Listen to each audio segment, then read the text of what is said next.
first lecture in our organic chemistry series, we're going to go over the fundamentals of nomenclature. Nomenclature, put simply, is putting names and classifying atoms and molecules in chemistry. The IUPAC naming system is the recognized system, IUPAC standing for International Union of Pure and Applied Chemistry. It'd be very difficult for chemists across the world to communicate with each other if they were all calling and naming molecules differently. The naming steps for the IUPAC are as follows. The first thing you have to do is you have to identify the longest chain. This is noted as the parent chain. Next, you have to number the chain with the highest priority functional group with the lowest number. Third, you have to name the substituent functional groups. Fourth, you have to assign a number to each functional group. And finally, you complete the name of the entire compound. Now, that seemed awfully wordy, so how about we actually go over an example or two? So, if I were to draw something out,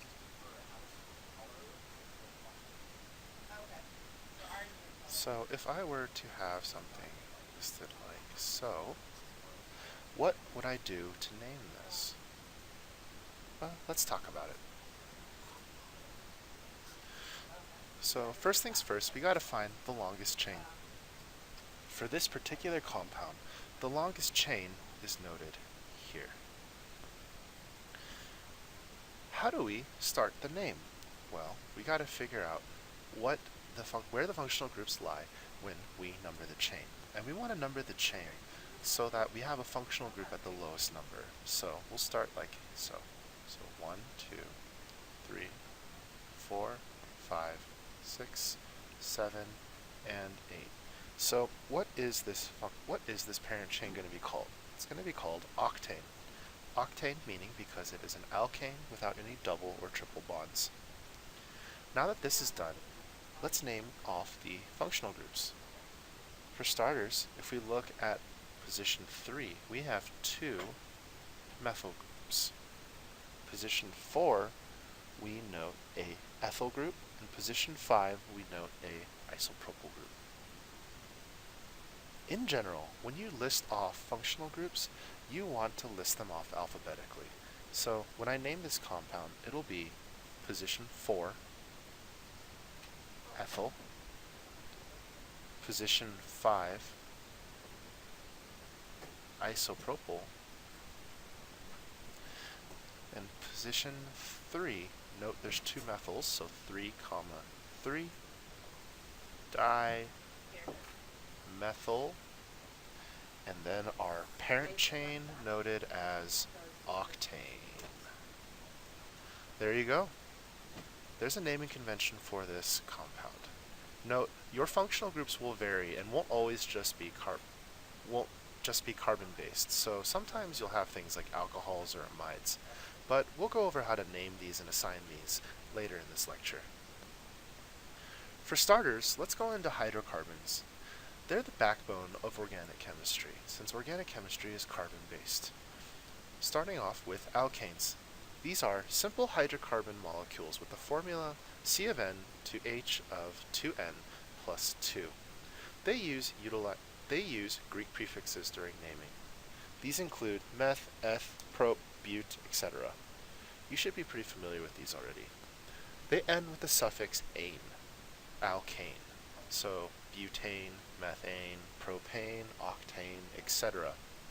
Note what this suffix is, because when you add extra things to this parent chain, you're going to change that suffix. Speaking of changing the suffix, let's go into more hydrocarbons, starting with alkenes. These have carbon-carbon double bonds. So when you note this in a compound, you're going to see something that looks like that. Alkynes have triple bonds, which is noted as this. For alkenes, you have the ending -ene, and alkynes, you have the ending -ine. Note for both alkenes and alkynes, you have to assign where this double bond or triple bond sits. These also use Greek prefixes during naming, very similar to alkanes. Alcohols. Alcohols are quite simply named by switching the ending of an alkane with an -ol. this contains a hydroxyl group, OH, and if you have multiple hydroxyl groups, you have to change the name. So for example, 2 hydroxyl groups are called diols, and anything more than that is going to have a respective ending for it. However, on the MCAT, you'll generally not see anything past the diol. So let's draw an alcohol. Your naming convention states that this would be called what in the IUPAC system? Well, 1, 2, 3. There's our parent hydrocarbon, so that is a propane, and the alcohol is listed at 1. So this would be 1 propane, switch the ane ending to an all ending, propanol. There you go. Now, if we have a diol, let's say this had 2 hydroxyl groups on it. This would simply just be 1, 3 propanediol.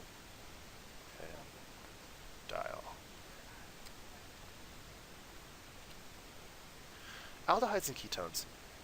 Aldehydes and ketones are basically molecules that have a carbonyl group at the end of the carbon chain. Quite simply, you replace the ending of the alkane with either al or one, depending on whether it's an aldehyde or ketone, respectively. An aldehyde is going to have a structure that looks like this, R being whatever group, and the ending being such. Ketones, on the other hand, are going to look like so. You have to assign the number to the keto group because the keto group is going to be in the middle of the carbon chain instead of at the end like an aldehyde. Carbons adjacent to a carbonyl, so for example, anything that's here or here or here is going to be called an alpha carbon.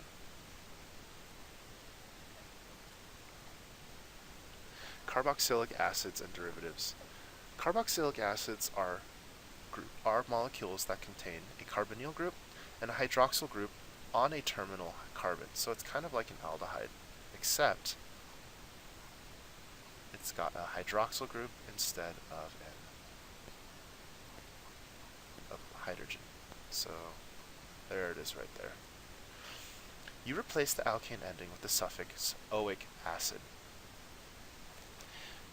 And how that's going to look is, for example, if I have an alkane, say propane, I would change the ending to propanoic acid. So here's how something like that might look. So we have 1, 2, 3, and if this has an ending like so, this would be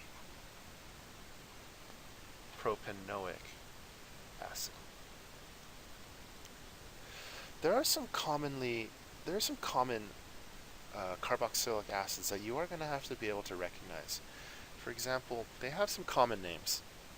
Methanoic acid, for example, is commonly called formic acid.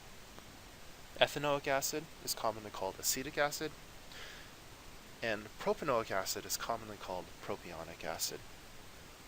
So propanoic acid, which I drew here, may be called propionic acid, and ethanoic acid also has a different convention. Formic acid is going to look like this. Make sure you know these common names because the MCAT may drop these on you. Esters, amides, and anhydrides. These are other types of groups that you may see on the MCAT. Esters have a hydroxyl group with an alkoxy group instead.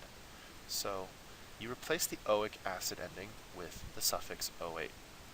The first term describes the alkyl group, which is usually the smaller chain, and the second term describes the parent chain. So let's have an example of this. So if I were to have my group like so,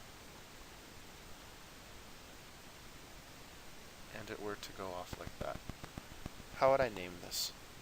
Well, I have a 1, 2, 3, so that's a propane parent chain and a ethane here. So this would be ethyl propanoate.